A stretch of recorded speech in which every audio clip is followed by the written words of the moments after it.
नमस्कार दोस्तों, मैं सचिन कुमार आप सभी का एक बार फिर से एसके स्मार्ट क्लास में बहुत बहुत स्वागत करता हूं। दोस्तों आज की वीडियो में हम बात करेंगे जनरल साइंस का लेक्चर नंबर 4 और इसके साथ ही ये हमारा सेल यानी कोशिका का पार्ट 4 या फिर हम कह सकते हैं इसकी सबसे आखिरी टॉपिक होगा, लास्ट लेक्चर होगा सेल का। ठीक है, इसके पहले मैंने 3 वीडियो बनाया, 3 पार्ट बनाया सेल का, तो उस वीडियो को प्लेलिस्ट में आप जाके जरूर देख लीजिएगा।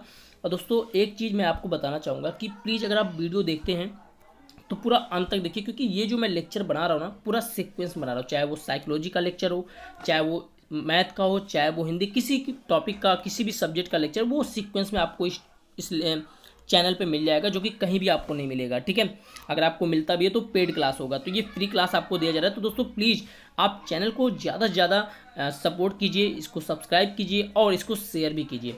ठीक है, तो चलिए दोस्तों स्टार्ट करते हैं। आज का जो हमारा टॉपिक होगा वो होगा क्रोमोसोम यानी गुणसूत्र की बात करेंगे। तो सर गुणसूत्र हम जो पढ़ने वाले वो सेल कोशिका के अंतर्गत ही पढ़ने वाले हैं, और बाकी का वीडियो आप देख लीजिएगा प्लेलिस्ट में जाके। ठीक है, तो चलिए स्टार्ट करते हैं। तो देखिए गुणसूत्र टॉपिक यानी क्रोमोसोम को पढ़ाने से पहले मैं आपको थोड़ा सा पीछे ले चलूँगा, क्योंकि इससे क्या होगा, जब टॉपिक लिंक होगा ना, जब पीछे वाले टॉपिक से लिंक होगा तो आपको काफ़ी अच्छे समझ में आएगा। ठीक है, चलिए देखिए होता क्या है सर, मैंने आपको जब कोशिका पढ़ा रहा था, सेल में जब आपको पढ़ा रहा था, तो मैंने आपको बताया था कि सेल 2 पार्ट्स में होता है। सेल के 2 भाग होते हैं, एक तो होता है सुरक्षा आवरण और एक होता है जीवद्रव्य जिसको प्रोटोप्लाज्म कहते हैं। तो सुरक्षा आवरण मैंने क्या पढ़ाया था आपको, सेल वॉल पढ़ाया था और सेल मेम्ब्रेन पढ़ाया था। तो ये मैंने आपको पढ़ा दिया था एक लेक्चर में। उसके बाद दूसरे लेक्चर मैंने आपको जीवद्रव्य बताया था यानी प्रोटोप्लाज्म, और फिर मैंने बताया था कि प्रोटोप्लाज्म जो होता है ये 2 पार्ट्स होते हैं इनके, एक होता है कोशिका द्रव्य यानी साइटोप्लाज्म और एक होता है केंद्रक यानी न्यूक्लियस। तो कोशिका द्रव्य होता है इसको भी मैंने अलग पढ़ा दिया, इसके अंतर्गत जो भी चीज़ें आती हैं सारी चीज़ें मैंने आपको पढ़ा दिया है। और जो लास्ट हमारा है केंद्रक जिसको हम न्यूक्लियस कहते हैं, इसके अंतर्गत हम पढ़ेंगे गुणसूत्र। ठीक है, तो आज का टॉपिक क्या होगा हमारा, केंद्रक, और इसी केंद्रक के अंतर्गत हम पढ़ने वाले हैं गुणसूत्र के बारे में। चलिए चलिए देखिए केंद्रक जिसको हम न्यूक्लियस कहते हैं, यानी इसका इंग्लिश में क्या होता है, न्यूक्लियस। ठीक है, तो केंद्रक है कहाँ, देखिए ये आपको सेल दिखाई दे रहा है, ये आपको सेल का स्ट्रक्चर यानी सेल का फिगर यानी कोशिका का चित्र आपको दिखाई दे रहा है। अब इस कोशिका में मैंने आपको बताया था कि ये जो बाहरी परत होता है ये सुरक्षा आवरण होता है, इसको मैंने पढ़ा दिया। फिर मैंने बताया सेल कोश यानी कोशिका के अंतर्गत जितने भी अंग पाए जाते हैं जिसको हम कोशिकांग कहते हैं, ये जो छोटे छोटे पार्ट पाए जा रहे हैं जिसको हम कोशिकांग कहते हैं, जैसे माइटोकॉन्ड्रिया है ना, उसके बाद लाइसोसोम, राइबोसोम, सेंट्रोसोम, इन सब चीज़ों के बारे में मैंने आपको बता दिया। ठीक है, अब यहाँ पे जो बताना है मुझे वो बताना है केंद्रक। तो केंद्रक की स्थिति आपको यहाँ पे आपको दिख रही है, ये आपका केंद्रक है। क्या है, केंद्रक यानी न्यूक्लियस। ठीक है, ये जो आपको उभरा हुआ संरचना आपको दिख रहा है ना, यही आपका केंद्रक है। और केंद्रक की खोज की थी किसने किसने की थी, तो वो थे रॉबर्ट ब्राउन जी थे। कौन थे, रॉबर्ट ब्राउन। और रॉबर्ट ब्राउन जी थे, तो इन्होंने क्या कहा, जिसे इन्होंने ही बताया कि भाई ये इसको कोशिका का डायरेक्टर कहा जाता है। यानी कोशिका का डायरेक्टर किसे कहा जाता है, तो आपको तुरंत बताना है केंद्रक। क्यों कहा जाता है भैया, इसलिए कहा जाता है क्योंकि डायरेक्टर का मतलब क्या होता है, जो किसी चीज़ को कंट्रोल करे, किसी चीज़ को निर्देशित करे। तो ये क्या करता है, ये जो केंद्रक है ना, ये कोशिका के अंतर्गत पाए जाने वाले जितने भी अंग होते हैं, इन सभी अंगों पर, इन सभी कोशिकांगों पर प्रत्यक्ष या अप्रत्यक्ष रूप से क्या करता है, उनको नियंत्रित करता है, उनको हैंडल करता है। इसीलिए दोस्तों इसको कोशिका का डायरेक्टर कहा जाता है, किसको, केंद्रक को। तो देखिए यहाँ पे मैंने फिगर को क्या कर दिया, यहाँ पे मैंने फिगर को सेपरेट कर दिया। ये देखिए यही है केंद्रक आपका। ठीक है, देखिए केंद्रक के अंतर्गत क्या है, चलिए मैं आपको बताता हूँ। देखिए जैसे ये केंद्रक है ना, तो इसके चारों तरफ भी क्या पाया जाता है, इसके चारों तरफ एक इसकी परिधि पर एक झिल्ली पाई जाती है। क्या पाई जाती है, झिल्ली, जिसको हम केंद्रक कला या केंद्रक झिल्ली कहते हैं। देखिए केंद्र नहीं है, केंद्रक झिल्ली है। केंद्र दिल्ली लिखा है भाई, ये देखिए मिसप्रिंट हो गया, तो प्लीज़ इसको इग्नोर कर दीजिएगा। ठीक है, ये केंद्रक झिल्ली है, केंद्र दिल्ली नहीं है, केंद्रक झिल्ली। तो होता क्या है कि ये जो इसके चारों तरफ एक झिल्ली नुमा संरचना पाई जाती है, जिसको हम केंद्रक कला या केंद्रक झिल्ली कहते हैं। जैसे जैसे इस कोशिका के चारों तरफ यहाँ पे जो सुरक्षा आवरण पाया जाता था, तो सेल वॉल के पीछे एक झिल्ली नुमा संरचना पाई जाती थी, जिसको हम सेल मेम्ब्रेन या फिर जिसको हम कोशिका झिल्ली कहते थे। तो वही दोस्तों यहाँ पे भी केंद्रक झिल्ली पाया जाता है। ठीक है, फिर देखिए जैसे कोशिका के अंतर्गत एक पानी नुमा संरचना यहाँ पे पाया जाता था, यहाँ पे, तो इसको क्या कहते थे, कोशिका द्रव्य कहते थे। उसी तरह यहाँ पे भी पानी नुमा संरचना पाई जा रही है केंद्रक में, जिसको हम केंद्रक द्रव्य कहते हैं। क्या कहते हैं? केंद्रक द्रव्य। ठीक है, अब देखिए यहाँ पे आपको एक चीज़ दिखाई दे रहा होगा, इस केंद्रक के अंतर्गत आपको एक चीज़ दिखाई दे रहा होगा। देखिए ये आपको दिख रहा है ना, एक धागे नुमा संरचना, एक उलझी हुई संरचना आपको दिख रही है ना, धागे नुमा संरचना। ये जो धागे नुमा संरचना है ना, इसको हम क्रोमेटिन धागा कहते हैं। क्या कहते हैं? क्रोमेटिन धागा।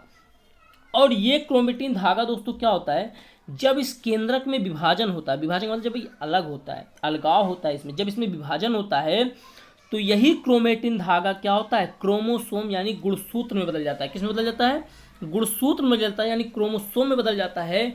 और इसी क्रोमोसोम यानी यही हमारा क्या हो जाता है, गुणसूत्र। और इसी गुणसूत्र यानी यही जो है सबसे इम्पॉर्टेंट टॉपिक है, और इसी को मैं आपको इस टॉपिक में पढ़ाने वाला हूँ दोस्तों।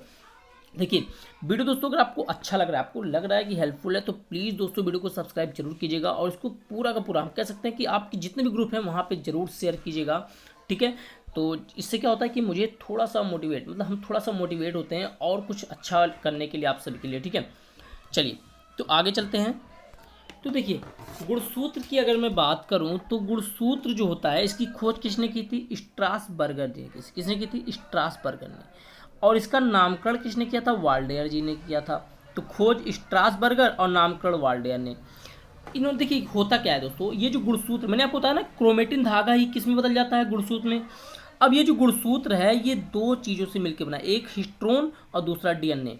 एक हिस्ट्रोन दूसरा डीएनए। तो हिस्ट्रोन जो होता है वो प्रोटीन होता है, मतलब प्रोटीन से बना होता है।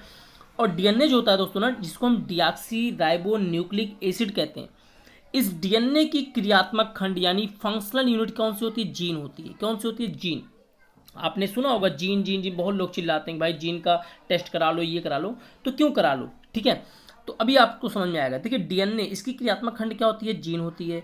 यही जीन क्या होता है? जीन ही दोस्तों सभी लक्षणों का जिम्मेदार होता है। सभी लक्षणों का मतलब क्या हुआ? देखिए एक पुरुष पुरुष होता है, उसके अंदर कुछ और लक्षण होते हैं, एक स्त्री स्त्री होती है, उसके अंदर कुछ और लक्षण होते हैं।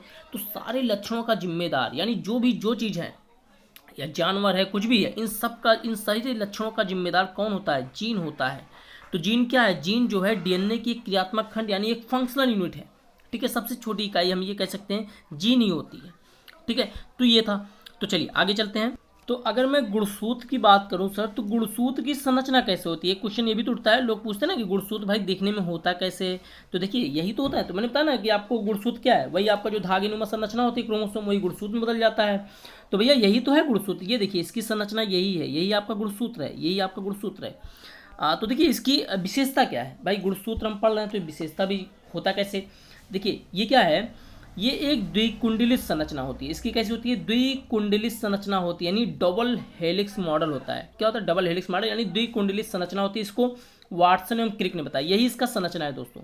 ठीक है, यही इसका संरचना है। चलिए मैं इसको आगे बताता हूँ।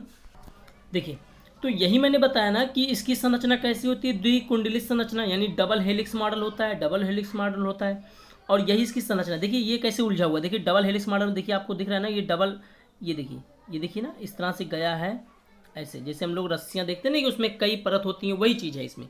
तो डबल हेलिक्स मॉडल है।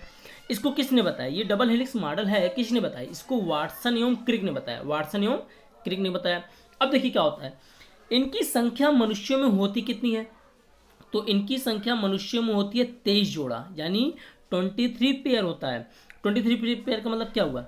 23 जोड़ा का मतलब क्या हुआ? 23 जोड़ा का मतलब संख्या में हो जाएगा 46, 23 दूना 46।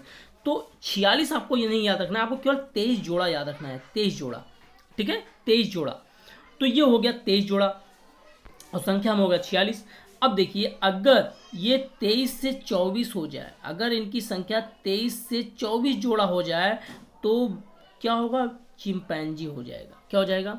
चिंपैंजी हो जाएगा। यानी अगर व्यक्ति में गुणसूत्र की संख्या 23 से बढ़कर एक 24 हो जाए तो वो बंदा क्या बन जाएगा? चिंपैंजी बन जाएगा। लेकिन अगर इनमें एक जोड़ा कम हो जाए यानी 23 से घटकर 22 हो जाए तो व्यक्ति क्या बन जाएगा? बंदर बन जाएगा। क्या बन जाएगा?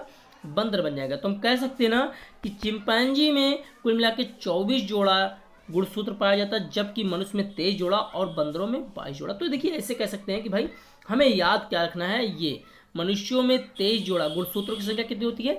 23 पेयर। ठीक है, यही आपको याद रखना है। चलिए अब मैं आगे बताता हूँ गुणसूत्र के बारे में। और चलिए दोस्तों देखिए, अब गुणसूत्र में आगे हम क्या पढ़ने वाले, बहुत ही इंटरेस्टिंग चीज़ है, बहुत ही इंटरेस्टिंग चीज़ है। इंटरेस्टिंग क्या है सर? इंटरेस्टिंग यही है कि हम कैसे जानेंगे कि भाई जिस बच्चे का जन्म होता है वो मेल होगा या फीमेल होगा, वो लड़की होगा या लड़का होगा। यही चीज़ हम गुणसूत्र के माध्यम से ही निर्धारित करेंगे। कैसे? देखिए भैया, गुणसूत्र की जब बात करें, जो मैंने आपको बताया कि ये 23 जोड़ा जो होता है ना, इस 23 जोड़े को हम 2 पार्ट्स में डिवाइड कर देते हैं, यानी इसके 2 भाग होते हैं। कौन कौन से? देखिए, एक होता है ऑटोसोम और एक होता है सेक्स क्रोमोसोम। क्या होता है? एक होता है ऑटोसोम, एक होता है सेक्स क्रोमोसोम। तो देखिए, ऑटोसोम का मतलब ही समझ लीजिए कि ये क्या होता है। ऑटोसोम जो होता है ये 22 जोड़ा होता है, यानी उन 23 जोड़ों में जो 22 जोड़ा होता है ये ऑटोसोम होता है। बाकी का जो अंतिम एक जोड़ा होता है वो सेक्स क्रोमोसोम होता है। कैसे?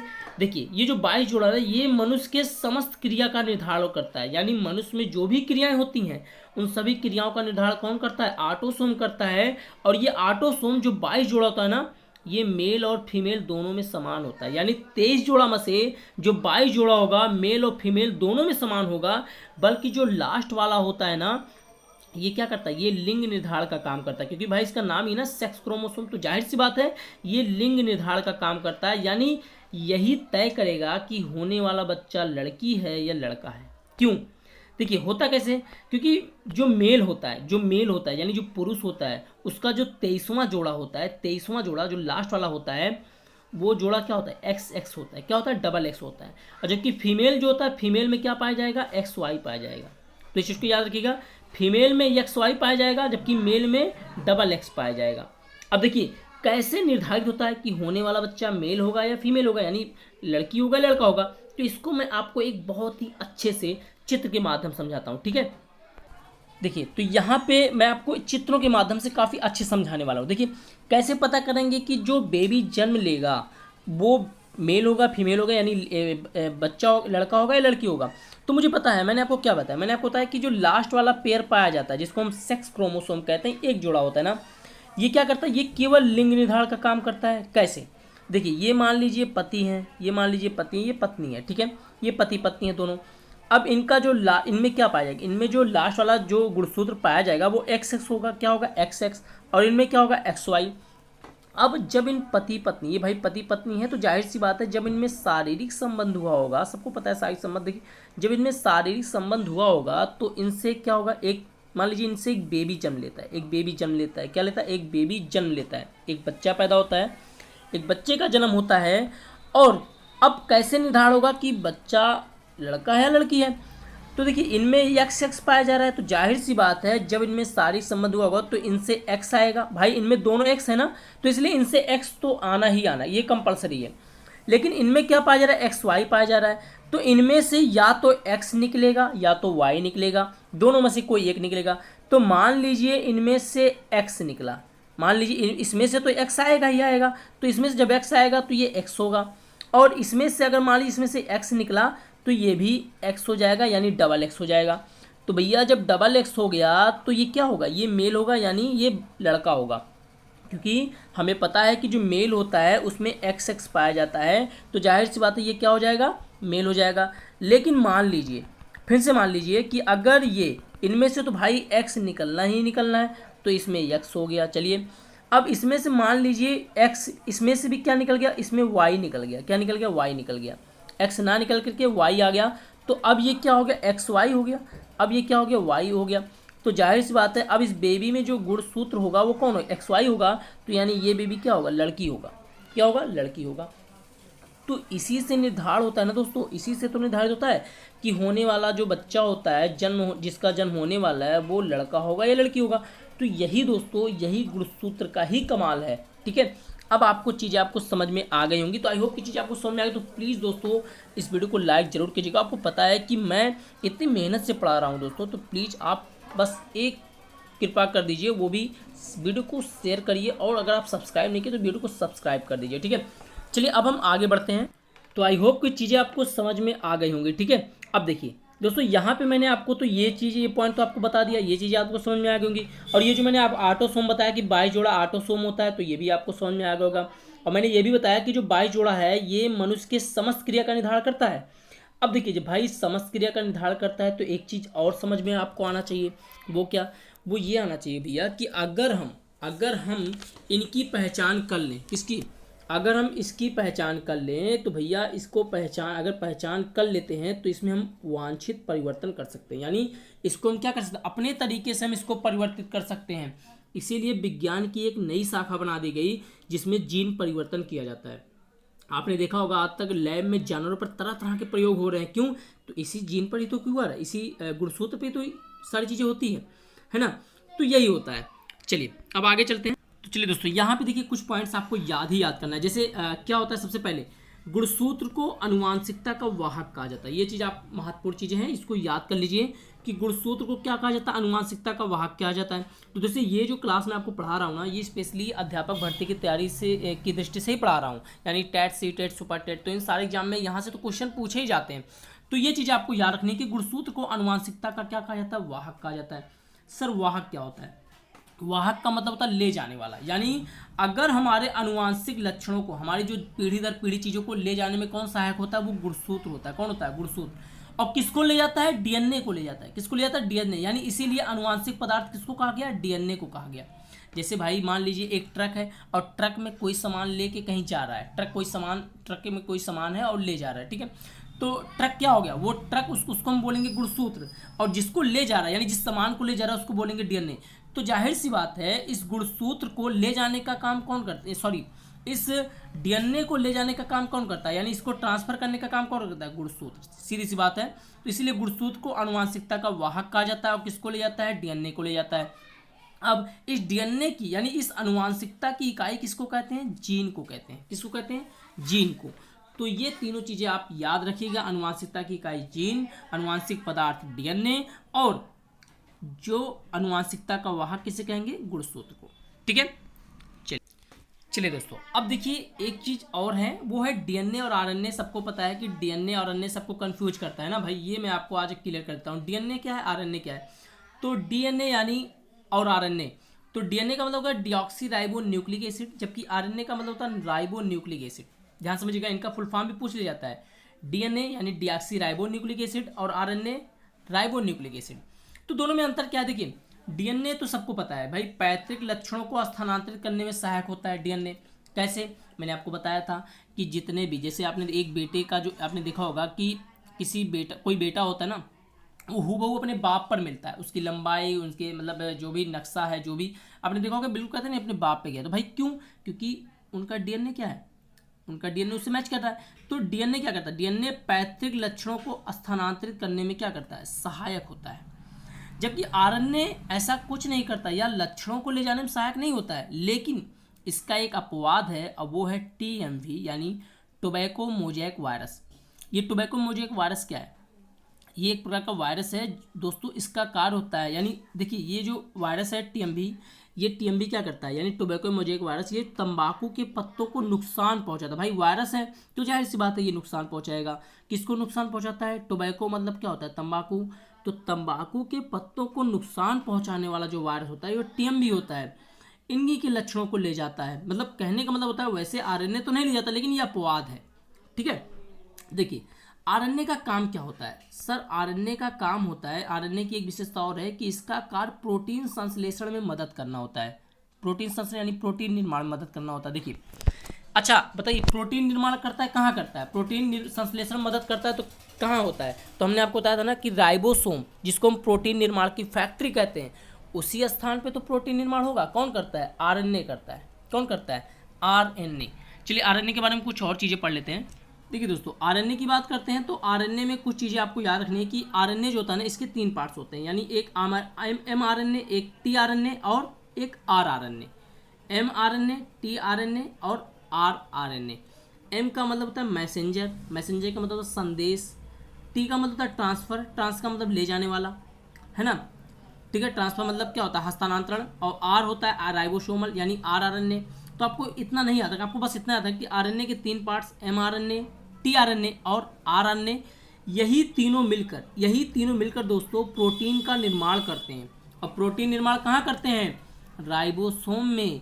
राइबोसोम में ही तो प्रोटीन निर्माण का कार्य करते हैं, इसीलिए तो राइबोसोम को क्या कहता है, प्रोटीन निर्माण की फैक्ट्री। मैंने सेल वाले पार्ट में सारी चीज़ आपको बता दिया है, तो उस वीडियो को जरूर देखिएगा दोस्तों, ठीक है। बाकी लिंक मैं आपको डिस्क्रिप्शन में दे दूंगा। चलिए एक लास्ट पॉइंट से उसको मैं समझा देता हूँ। तो दोस्तों लगभग हमारा सेल का लेक्चर खत्म हो चुका है, लेकिन एक लास्ट पॉइंट है, इसको मैं आपको समझा देता हूँ। देखिए केंद्र, ये केंद्र नहीं है दोस्तों, केंद्रक है। तो भाई बहुत सारा मिसप्रिंट हुआ है, तो इसके लिए बहुत बहुत सॉरी आप सभी से मैं मांगता हूँ, ठीक है। देखिए दोस्तों ये थोड़ा सा मिसप्रिंट हो जाता है, ठीक है, इतना सारा करने में कहीं ना कहीं मिसप्रिंट हो जाता है, तो इसको आप इग्नोर कर दीजिए। देखिए केंद्रक के आधार पर कोशिका के विभाजन कह रहा है, केंद्रक के आधार पर, तो केंद्रक के आधार पर कोशिका के विभाजन जब भी करेंगे तो दो होगा, एक होता है प्रोकैरियोटिक, एक होता है यूकैरियोटिक। कौन कौन, एक होता है प्रोकैरियोटिक, एक होता है यूकैरियोटिक। तो प्रोकैरियोटिक और यूकैरियोटिक में अंतर क्या है, देखिए प्रो का मतलब होता है प्राथमिक और कैरियोटिक का मतलब होता है केंद्रक। तो प्राथमिक केंद्रक और यू का मतलब होता है विकसित या सत्य कहते हैं, कैरियोटिक केंद्रक। यानी अभी देखिए, अब इसके आगे मैं समझाऊंगा। प्रोकैरियोटिक में क्या होता है दोस्तों, ऐसे जीव जिसमें केंद्रक या तो नहीं पाए जाएंगे, यानी ऐसे जीव जिसमें केंद्रक या तो पाया ही नहीं जाएगा, और अगर पाया भी जाएगा तो वो विकसित अवस्था में नहीं होता है। अब बताइए भाई, जब केंद्रक विकसित अवस्था में नहीं होगा, जब केंद्रक विकसित अवस्था में नहीं होगा, तो क्या उसमें केंद्रक कला पाया जाएगा, नहीं पाया जाएगा। क्योंकि मैंने आपको बताया ना, केंद्रक कला, केंद्रक द्रव्य और गुणसूत्र ये सब किसमें पाया जाता है, केंद्रक में ही पाए जाएंगे। तो भाई जब केंद्रक जो है विकसित अवस्था में नहीं होगा, तो उसमें केंद्रक कला भी नहीं पाया जाएगा, और जब केंद्रक कला नहीं पाया जाएगा तो जाहिर सी बात है उसमें हिस्टोन प्रोटीन भी नहीं पाया जाएगा। और जब हिस्टोन प्रोटीन भी नहीं पाया जाएगा, भाई जब इतनी सारी खामियां हैं, तो वो जीव हमेशा क्या होंगे, सूक्ष्म अवस्था में रहेंगे, बहुत छोटे होंगे, बहुत छोटे रहेंगे। और हमें पता है कि जब उसमें केंद्रक नहीं पाया जाएगा, तो उसमें कोशिकांग जो है, कोशिकांग यानी कोशिकांग, माइटोकॉन्ड्रिया, ये सब, ये भी तो विकसित अवस्था में नहीं पाया जाएंगे, ये सब भी नहीं पाया जाएगा। तो जब नहीं पाया जाएगा तो भाई इसीलिए इसमें श्वसन कहाँ होता है, प्लाज्मा झिल्ली में होता है। श्वसन कहाँ होगा, प्लाज्मा झिल्ली में होता है। कहाँ होता है, प्लाज्मा झिल्ली में। अब देखिए चूंकि ये सूक्ष्म अवस्था में होता है, तो इसीलिए इसमें जीवाणु, नीलहरित शैवाल, ये सब इसके एग्जाम्पल हैं। तो कभी भी आपसे पूछा जाएगा कि जीवाणु, नीलहरित शैवाल, ये सब किस कोश का के अंतर्गत आते हैं, तो आपको तुरंत बताना है प्रोकैरियोटिक में। किसमें, प्रोकैरियोटिक में। जबकि जब यूकैरियोटिक की बात करें, तो मैंने आपको बताया यू का मतलब सत्य यानी विकसित। देखिए इसमें केंद्रक क्या होता है, विकसित अवस्था में पाया जाता है। विकसित मतलब इसमें केंद्रक पूर्ण रूप से विकास कर चुका होता है। अब जब पूर्ण रूप से केंद्रक विकास हो चुका होता है, तो जाहिर सी बात है इसमें कोशिकांग भी क्या होंगे, अच्छी तरीके से काम करेंगे। और जब कोशिकांग अच्छी तरीके से काम करते हैं, तो उस कोशिकांग का एक भाग होता है माइटोकॉन्ड्रिया, और इसी माइटोकॉन्ड्रिया में तो श्वसन होता है, और इसीलिए इसमें श्वसन कहाँ होगा, माइटोकॉन्ड्रिया में होता है। और इसका उदाहरण क्या है दोस्तों, कुत्ता बिल्ली। तो कुत्ता बिल्ली तो आपने देखा होगा भाई, इन सबसे तो बड़े ही होते हैं ना। तो कुत्ता बिल्ली, यानी अगर आपसे कभी पूछा गया कि भाई ये बताइए मनुष्य किस कोशिका के अंतर्गत आता है, तो आपको तुरंत बताना है यूकैरियोटिक। क्योंकि इसमें क्या होता है, इसमें जो होता है जो आपका केंद्रक होता है वो विकसित अवस्था में पाया जाता है, ठीक है। ये चीज़ें आपको बताना है। तो आई होप कि चीज़ें आपको समझ में आ गई होंगी। तो ये दोस्तों लेक्चर यहीं पे कोशिका का लेक्चर पूर्ण रूप से ख़त्म होता है, जो कि मैंने 4 वीडियो में समाप्त किया है।